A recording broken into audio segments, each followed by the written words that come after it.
Alright, so boom, 10 wrestlers who are just plain dangerous to work with. I'm excited. I like to hear about this. I want to know who is out there hurting people. So I know to avoid. I want to be informed. I want to be scared at the meet and greets when I inevitably become big enough to say hi to a wrestler in their face. Yeah. If you guys want to check out the original upload of this content, click the top link in the description. If you want to interact with content with me and the flock live on you know where to find that link is at the bottom of the description. Without further ado, I'm going to ask my bird to say caw. The greatest man alive, thank you, I appreciate you. You guys are gonna be fucking cry today. I'm not gonna cry on camera, damn it. I'm not. I'll fight it. I'll fight the urge to cry. Wrestling ain't ballet, and mistakes happen in the ring, but when a wrestler repeatedly causes harm to a fellow pro, they are bound to get a reputation of being dangerous to work with. In fact, some of the industry's all-time greats have been branded with the tag because of the physical style they worked. Others, however, are simply reckless, and in some cases, deliberately so. I'm Adam Pacitti from Cultaholic Wrestling, and these are 10 wrestlers who are dangerous to work with. Join us. Number 10, Rob Van Dam. Don't let the... What? No, RVD. Actually, Van Daminator just fucking... that shit just fucking flashed in my face. I was like, wait a minute. He had some fucking moves, actually. RVD was dangerous as fuck. Mr. Knee to the throat. Wait a minute, yeah. The boo, RVD. I love RVD. Boo! Laid-back demeanor and ever-present cloud of reefer smoke fool you. If he wanted to, Rob Van Dam could kick your ass 3 times before you even realized what was happening. With a background in kickboxing and other martial arts, RVD was trained by the original Sheik, who instilled a strong sense of kayfabe and preached the art of making wrestling look like a shoot to his students. This mentality served Van Dam well while stationed overseas for All Japan and on US soil for ECW, but the WWE stars he came up against during the invasion angle had a different opinion when it came to the whole flipping show's stiff kicks and painful chair-based offense. The likes of Chris Jericho, Booker T, Kurt Angle, Steve Austin, and Test all felt the wrath of RVD's innovative arsenal. You go. Nah, that's a good group of fellas that just put the hurting on, Mo. So I will kick the shit out of you or this chair, but you will feel it.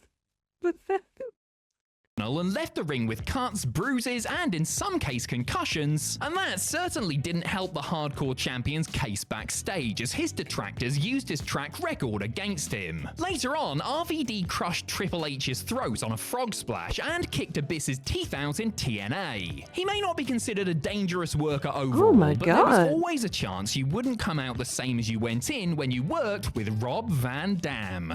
Number 9, that was Goldberg. Bessie Kafka. That was made. Made. Yeah. Yeah. The as of late track record. Yeah. But I mean, Wet Heart is also like that he should be hired. You. Brett is like, what the fuck? Yeah. Former NFL player who was trained by the WCW power plant and put on TV well before he was actually ready for the spot. What could possibly go wrong? It became evident early on that Goldberg was a danger to both himself and his opponents due to a combination of his incredible strength, lack of experience, and how hyped he would get in the moment. One moment was on a January 1998 episode of Saturday Night when Goldberg dropped Meng of all people. How is Goldberg still alive? Because the fear spect I have for Meng, the fear spect that First of all, I think I'm excluded from the list of people that Meng would just beat the shit out of. Right, like, that's you guys' category. I'm safe, but even then, I might die. I might die from the splash damage. right on the top of his head, then followed it up by launching manager Jimmy Hart like a dart head first into the canvas. Of course, we all know about the kick that ended Bret Hart's career, don't we? I think the Hitman might have mentioned it a time or two, and rightfully so. Less than a year after that, Goldberg broke Scott Steiner's orbital bone after rocking him with 2 stiff punches to the face. And then, of course, there's Big Bill's WWE work, which saw him dislocate Rene Dupree's shoulder with a flag shot and nearly decapitate The Undertaker with the world's worst jackhammer, or best brainbuster, depending on your viewpoint. Number 8, Ahmed Johnson. For a minute there, it really... Oh yeah, somebody mentioned Ahmed. Yeah. This is a big dude too, man. This is a big dude. Isn't Ahmed the one that Ron Simmons like smoked? Yeah, and then got the receipt for? Oh my god, back then fellas were just getting fucked up. Getting fucked up for fun. He needed big dudes, small shorts. Thanks, I hate it.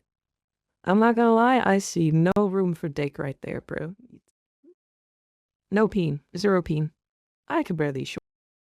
Really did look like Ahmed Johnson could be the next big thing in WWE. The Pearl River powerhouse had the look, he had the size, and he had a weird and wacky sort of charisma that got him over with the masses. He also had some damn cool moves like his Pearl River plunge finisher, and could have a decent enough match when he was in there with the right opponent. Not that anyone was volunteering to wrestle Ahmed, mind, since he had quickly developed a reputation for hurting people in the ring. Many people, including Jake Roberts and Bruce Pritchard, are on record as saying that Johnson, who himself later admitted he worked stiff and was probably too green for the spot he was given, would routinely injure people due to a combination of strength and clumsiness. One guy who didn't appreciate this was Ron Simmons, who gave Ahmed a very painful receipt after Johnson lacerated his liver with a stiff kick, putting him on the shelf. Shit, man.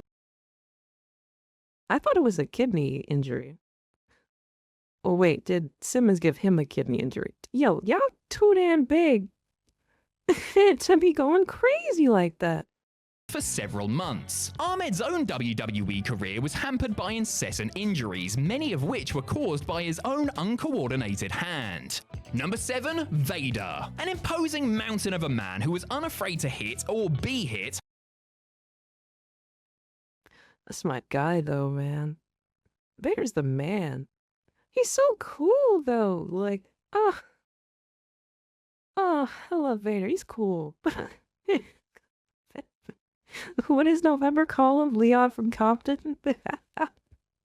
Hard. When Big Van Vader made his way to the ring, you knew it was well and truly on. Vader knew it, the fans knew it, and Vader's opponents certainly knew it too. Because the Mastodon, who really had to bring it while working in Japan, a country noted for its strong style matches, wasn't about to pull any punches, whether he was working a lowly jobber or an established star in a pay-per-view main event. Just ask Ric Flair about the drubbing he received at Starrcade 93. Snugness is all well and good, and it did a lot to enhance Vader's aura, but he could be accused of going too far on occasion. Sting, for example, suffered a couple of cracked ribs and a ruptured spleen after being on the receiving end of an especially gnarly Vader bomb, while poor Joe Thurman was temporarily paralyzed after being folded.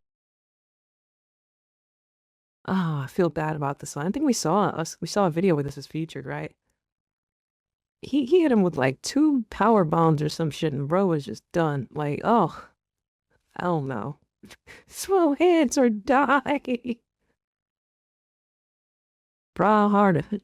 Folded up by one of Vader's power bombs. Nikita Koloff, meanwhile, was forced to retire after Vader injured his neck during their match at Halloween Havoc. Vader was a great Hall of Fame caliber pro wrestler, but he certainly wasn't always the safest. Number 6, Nia Jax. A lot of comparisons can be made between Vader and Nia had a stretch where she was really doing bitches greasy. Like, there's a video that they got of like, I think it was during the COVID era, where she did like a buckle bomb or something, and the poor girl was screaming she's not ready the whole time Nia was getting ready to launch her in. That girl was definitely ignored. That girl was definitely ignored and thrown into the corner. I was like, ooh, Nia, no. She did get better, though. She did. Nia Jax? Well, perhaps not a lot of comparisons. I mean, Nia doesn't have the catalogue of classic matches across a decades-long career or anything, but she is big and she has hurt people, so, you know. The Annihilator is a polarizing figure and has gained a reputation as being unsafe, primarily due to several incidents that occurred during her first WWE run. In the space of just a few years, Jax was deemed to be at fault for injuries sustained by Bayley, Charlotte Flair, Ember Moon, Kairi Sane, Mandy Rose, and Zelina Vega. That's kind of bugged. That's a crazy list of people that almost have sidelined if they weren't sidelined. Like, is that not OD? Also, I forgot all about she was like Athena now, right? The fuck is all this?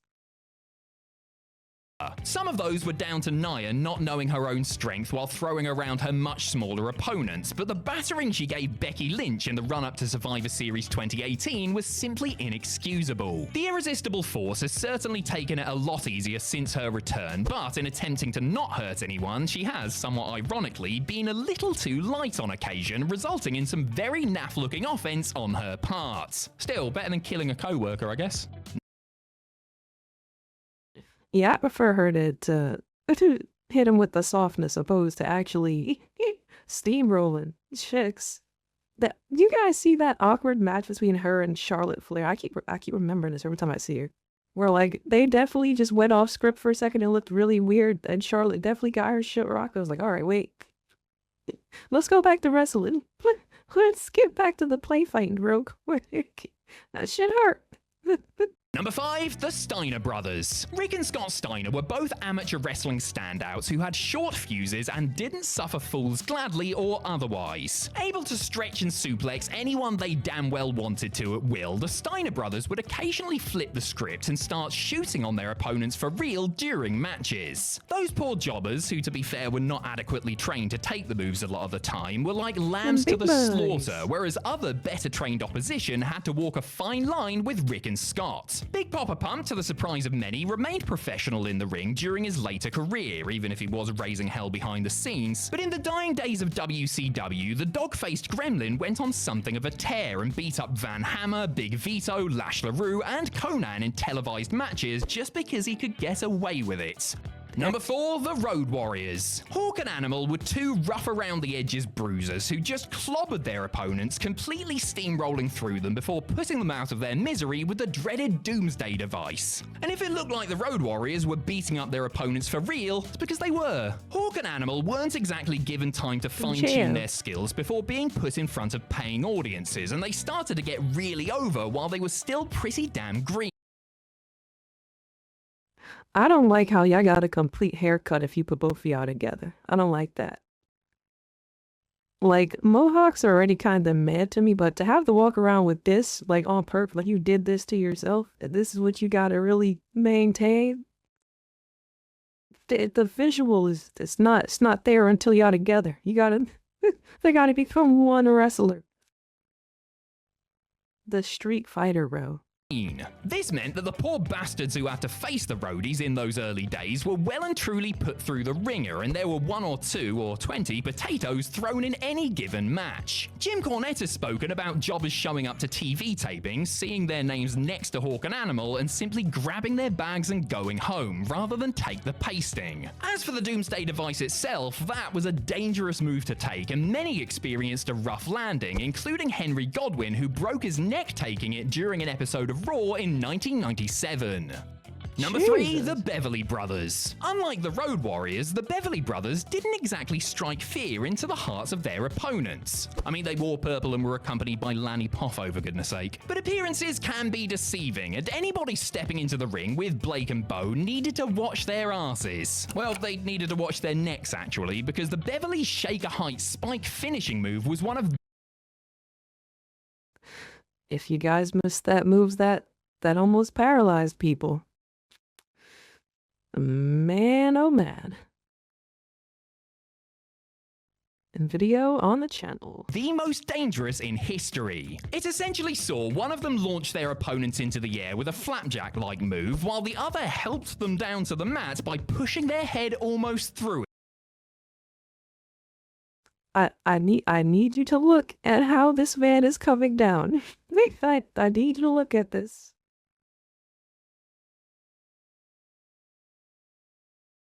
It was an ugly, ugly move that apparently caused some long-lasting damage to a few who took it. You'll also note that it was almost exclusively enhancement talent that took the spike, since there's absolutely no chance anyone on the main roster would agree to it. Poffo is on record as saying he hated the move and was annoyed at his charges for performing it, while ex-pros like Stevie Richards have denounced the Shaker Heights spike as inexcusable. Number 2, Mabel. Despite being an inexperienced wrestler who had primarily worked in a babyface tag team, WWE opted to give Mabel a big push as a main event heel in 1995. Dark, dark times. After winning that year's King of the Ring tournament, the former Men on a Mission man set his sights on world champion Diesel. Oh, how I'm sure Big Daddy Cool wishes the super heavyweight had looked anywhere else. And that's because the champ was one of several who felt the full force and weight of King Mabel's recklessness. During their SummerSlam 95 clash, Mabel... Oh, fuck that. Yeah, he trying to go bumper to bumper? Yeah, nah. And that's a big bumper. That's a wide load right there. Yeah, nah. Whoa. He said the whole lumbar, your entire shit has been liquefied, bro. It gotta be worse if he decided to get some strokes in afterwards too, cause it's like, damn, bro, you really is gonna play with me. Yeah, if he just go play with me after that, come on, man. After that, who would prefer the back shots? Like, yo, bro, you might as well just slowly climb on and just get the, cause I'll be damned. performed a move that saw him suddenly kick his feet out and sit down hard on his opponent's back. This really shook Kevin Nash up, and he can be seen visibly cursing Mabel. This might be a new Evo. That is just gonna be box go back shots.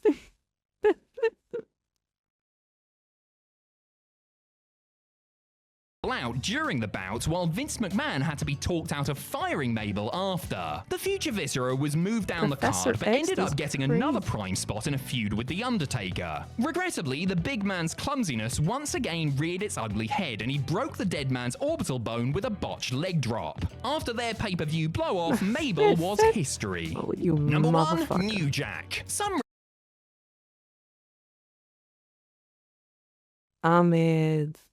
I'm not even think about it. They say, yeah, New Jack was that man. That was a dangerous man. That was a bad man. He is quite literally the only wrestler I've seen pull out a knife and just stab a motherfucker up against the rope. They see that we stabbed the motherfucker up. Yeah, I don't think I've seen that spot in any of the Tried Out the Woods challenges. I don't think WWE and Friends got that one yet. That's DLC. That's coming out later. Wrestlers are dangerous because they can be stiff. Some wrestlers are dangerous because they can be careless. New Jack was dangerous because sometimes he genuinely wanted to kill you. The ultra-violent gangster developed a track record of hurting his opponents for real, often because of some perceived slight or personal grudge he held against them. For example, 17-year-old Eric Kulas, who lied to get on an ECW house show as Mass Transit and found himself experiencing massive blood loss and really almost dumb, dying in the Mabel. ring after New Jack, who was offended by his cocky backstage demeanor, cut him too deep. For example, Vic Grimes, who was legit tasered.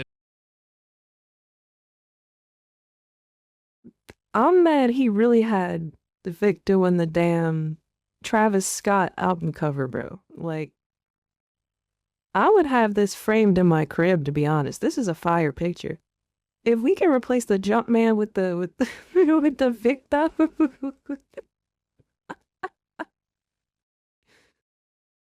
Yeah, fuck the Jumpman. We got the Fall Guy, bro. And almost thrown to his doom during an XPW scaffold match as payback for an incident that left New Jack injured 2 years prior. For example, Here's the highest in Gypsy the room. Joe, Well, he was. Not that Gypsy Joe. That was crazy. You said you go on no show. I got something for that. Oh, oh, oh my God! They beat the stuffing out that poor old man. A 69-year-old Puerto Rican veteran who was beaten to within an inch of his life by Nia Jax when he started no-selling Jax offense. And for example, William Jason Lane, who was legitimately stabbed several times and then stomped on by an irate Nia Jax on a tiny Florida indie show. With a resume like that, it's little wonder Nia Jax was booked into the local jail. This man is scary, bro. It's just outside the trade, bro. People back then didn't even know they were on the New York subway train with Nia Jax. Oh, that's scary. They trying to do Subway Vader, Nia Jax like I got next. Papi, please, papi, please. No me gusta.